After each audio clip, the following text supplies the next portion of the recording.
Welcome back to the deep dive. This is deep dive number 51. 51 already, wow. Yeah, and today we're looking at some specific retirement plans. These are really important for a lot of people. Folks working in public schools, universities, nonprofits, state and local government jobs. Right, and this one comes from a listener request, actually. Eliana from Riverside, California. Fantastic. Thanks, Eliana. And it fits perfectly into Season 4, which we're calling the Retirement Blueprint, Mastering IRAs, 401ks, and more.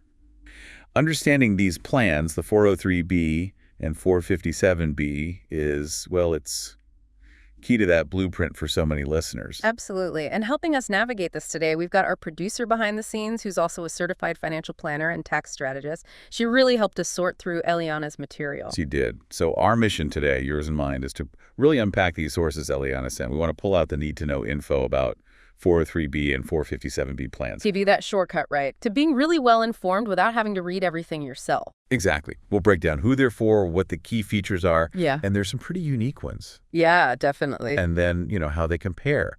What makes each one distinct? Okay, let's dive in. It's so true. So many people build careers in public service or the nonprofit sector. It's a huge part of the workforce. And these plans, the 403b and the 457b, they were literally designed for these employees. So understanding them isn't just like helpful information. It's really fundamental if you're in that world and trying to build a solid retirement strategy. Totally agree. For many people, this is their main workplace retirement savings vehicle. Getting the mechanics right is, well, it's essential for making the most of it over a career. Okay, so let's start with the 403b. You hear it called a tax-sheltered annuity, sometimes tax-deferred annuity. Right. You can think of it as basically the nonprofit and education world's answer to the 401k you see in the private sector. Gotcha. So who exactly is eligible? The sources laid that out pretty clearly. They did. Employees of public school systems, that's K-12, colleges, universities.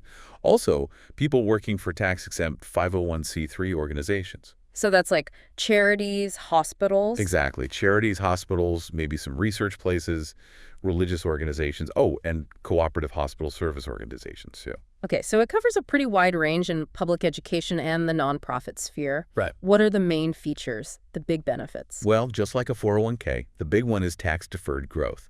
If you contribute pre-tax, which is typical, that money comes out before taxes are calculated on your paycheck, lowering your current taxable income. Nice. And then, maybe even more importantly, all the investment earnings inside the plan. They grow year after year without being taxed along the way. You only pay tax when you take it out, usually in retirement. Exactly. Ordinary income tax at that point. And now there's often a Roth option too, right? A Roth 403b. Yes, that's become much more common. With a Roth 403b, you put in money after you've paid taxes on it. The payoff comes later. When you take qualified withdrawals in retirement, not just your contributions, but all the growth comes out completely tax-free. That could be huge if you think your tax rate will be higher down the road. Potentially, yeah. Trade in your boring job for a brilliant career using Adobe Creative Cloud. Start learning now with the free trial link in the description. It's a strategic choice. So contributions come straight out of your paycheck. That's the employee part. Yeah. Can employers chip in too? Is there matching? They can, yes. Yeah. It's optional for employers with a 403b, but many do offer some kind of match. And that's like the golden rule, isn't it? If there's a match. Absolutely. Always. Always try to contribute at least enough to get the full employer match. It's often called free money for a reason. That's your starting point. Okay. And the limits on how much you can put in are pretty generous. For 2025, the basic limit is what? $23,500? That's the elective deferral limit, yeah. $23,500 for 2025. But the 403b has some, let's say, interesting catch-up contribution rules beyond the standard ones. Okay, tell me about those. There's the normal age 50 plus 1 first. Right. That's familiar from other plans. If you're 50 or older during the year, you can put in an extra $7,500 for 2025. So that brings the total up to $31,000 potentially. Correct, $31,000. But then there's the one that's unique to 403bs. Oh, okay. What's that? It's often called the 15-year rule catch-up. Basically, if you've worked for the same qualified employer for 15 years or more. Okay, long tenure. Yes. And if you haven't maxed out your contributions in past years, you might be eligible to contribute an additional $3,000 per year. On top of the regular limits. On top of the regular limit, yes. There's a lifetime cap on this specific catch-up, though $15,000 total over your lifetime from this rule. Wow. The sources do mention the calculation can be tricky. It depends on your history. So definitely something to check with your plan administrator about if you think you might qualify. That sounds like a great perk for long-serving employees who maybe couldn't save as much early on. It really can be. Yeah. And then Secure 2.0 added another wrinkle for certain ages. It did, yeah. For folks who are 60, 61, 62, or 63 in 2025. If their plan adopts the provision, they might be able to make a higher catch-up contribution of $11,250 instead of the $7,500 age 50+ one. Huh. So multiple potential catch-ups depending on age and tenure? Good to know. Let's shift to investments. Historically, that name tax-sheltered annuity suggests, well, annuity. Yes, that's where it started, definitely. But the sources confirm that, modern 403Bs, particularly from larger employers, look a lot more like 401Ks now. Meaning more options. Yeah, off to a range of mutual funds, sometimes ETFs, more variety. But, and this is always important, fees. You absolutely have to look at the fees associated with the investment options in your specific plan. High fees can really drag down your returns over time. Good point. And portability, if you leave that job. Generally portable, yeah. You usually roll it over to an IRA or, if your new employer's plan allows, into their plan. Okay. And one last thing on 403B's plan loans. Often an option, yes. Many plans let you borrow against your vested balance. But use with caution, right? Oh, absolutely. The sources always stress this should be a last resort. But, the option might be there if you're in a real bind. Okay, that paints a really clear picture of the 403B. Now let's switch gears to the 457B. This one gets talked about a lot, especially the governmental version, because of a key advantage. It really does. The 457B, technically it's a non-qualified deferred compensation plan. Sounds a bit jargony, but for you, the listener, the main things to know are who can get it and how the withdrawals work. It's primarily for employees of state and local governments. So public schools again, universities, police, firefighters. Yes, exactly. If you work for a state, county, city, or other local government entity, you might have access to a 457B. It can also be offered by some non-governmental tax-exempt orgs, but usually only to a select group of highly paid people. Okay. And that governmental versus non-governmental distinction, it's really important for one key feature. Got it. So eligibility is a bit different, more focused on government work. What about the basics? Still tax-deferred growth, Roth options. Yep, similar to the 403B and 401K there. Yeah. Usually pre-tax contributions mean tax-deferred growth, and many governmental 457B plans now offer a Roth 457B too. Same deal. Contribute after tax for tax-free withdrawals later? Exactly. And contributions are typically salary deferrals straight from your paycheck. What about employer matching in 457Bs? Is that common? Less common than with 401K, maybe even less than some 403Bs. An employer can contribute or match. But don't count on it necessarily. Right. It's not a standard. Check your specific plan, of course. Okay, so here's the big one. The feature that gets highlighted in the sources for governmental 457B, escaping the early withdrawal penalty. This is the standout difference. If you have a governmental 457B plan, emphasis on governmental, right, and you leave your job with that employer, what they call separation from service, you can access the money in your 457B at any age without facing that 10% early withdrawal penalty that usually applies before age 59 and a half. Wow, okay. So you still owe regular income tax on the withdrawal unless it's Roth money. Correct. Taxes still due. But skipping that 10% penalty, that's huge flexibility, especially for early retirement planning. It's a massive advantage, yeah. If you think you might leave government service before 59 and a half, this is a really big deal. So let me just double check this because it's crucial. This penalty exemption only applies if it's a governmental 457B. That's absolutely right. If you happen to have a 457B through a non-governmental nonprofit, maybe you're a highly compensated employee there, that special penalty waiver on separation generally does not apply. Okay, critical distinction. Thanks. Trade in your boring job for a brilliant career using Adobe Creative Cloud.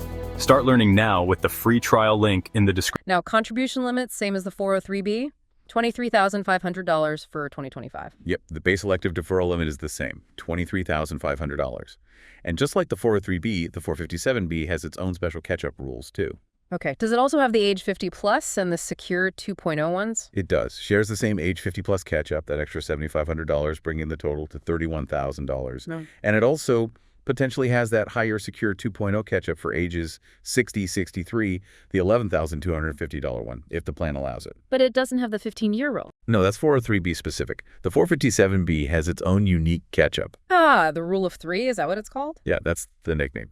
If your plan allows it, in the 3 years right before whatever the plan defines as your normal retirement age, Okay. you might be able to contribute up to double the normal annual limit. So potentially up to $37,000 in 2025, for example, in those specific years. Whoa. Again, it depends on whether you undercontributed in previous years, but it's another really powerful way to boost savings right at the end of your career. Very different mechanism than the 403B's 15-year rule.